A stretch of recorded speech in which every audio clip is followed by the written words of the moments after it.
Okay, so get this, right? Yeah. One of the articles, the ones about raising your vibrational frequency, well, it mentions this study, and it's wild. People who meditate, like, regularly, they actually had, get this, measurable changes in their brain waves, Right. like shifting towards, deep relaxation and focus. Isn't that crazy? It really is remarkable how science is like validating what ancient traditions have known for centuries. Totally.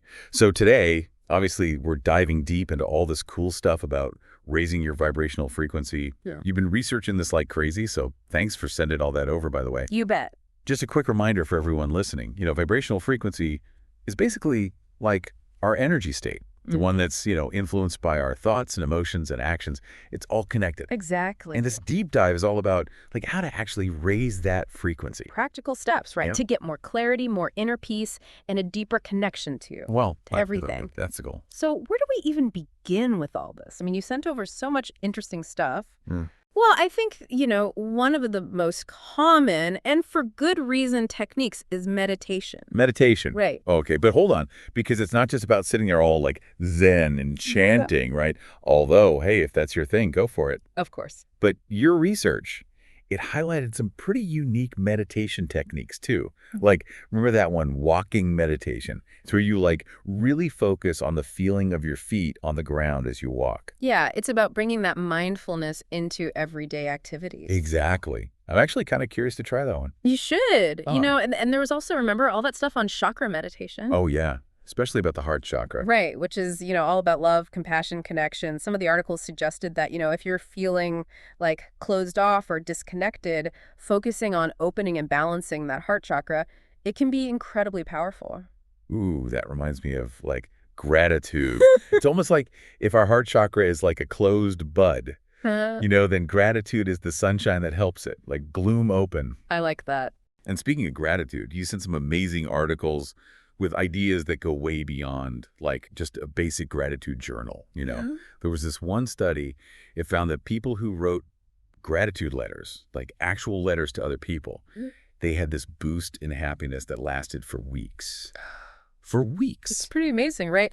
And, it kind of ties into this whole abundance mindset thing. It's like when we're focused on what we don't have, what we lack, we're basically vibrating at a frequency of scarcity.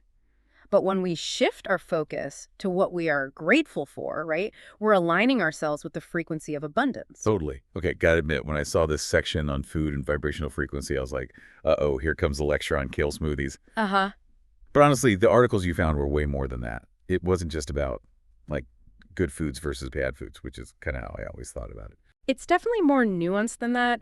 It's more about understanding that food, it is energy, right? And different foods, they have different vibrational frequencies. One article even mentioned that processed foods, because they've been stripped of their natural vitality, they tend to have a lower vibration. And on the flip side, whole, fresh foods, especially those grown with like love and care, they vibrate at a higher frequency. It makes you think about where your food comes from and how it's prepared, Yeah. right?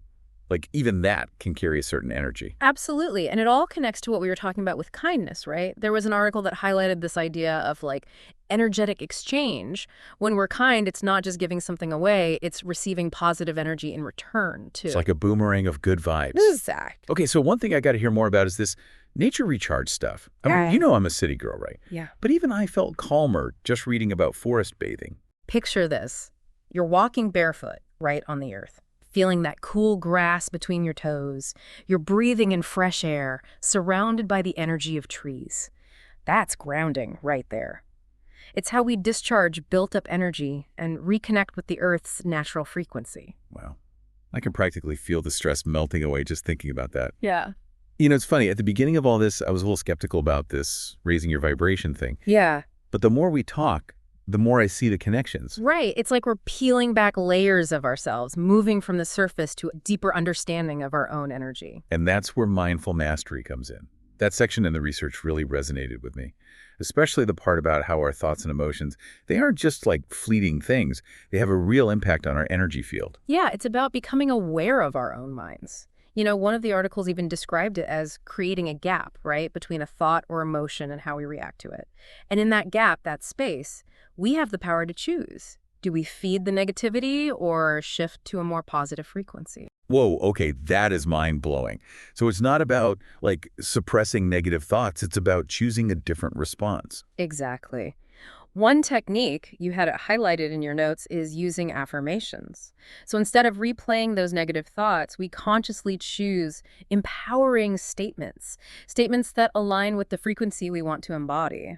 This has been such an amazing, eye-opening deep dive. We've really explored a whole toolkit, for raising our vibrational frequency, from simple things like gratitude and getting out in nature to, like, deeper work with meditation and mindful mastery. And the thing to remember is it's a journey, not a destination. There's no perfect vibration to reach. It's more about finding what works for you, right? Yeah, Incorporate these practices in a way that feels good and authentic to you. so true. And as you keep exploring this, ask yourself, what feels most aligned with my energy right now? And what small step can I take today to make a shift? Love that. You got it. Until next time, everyone, keep those vibes high.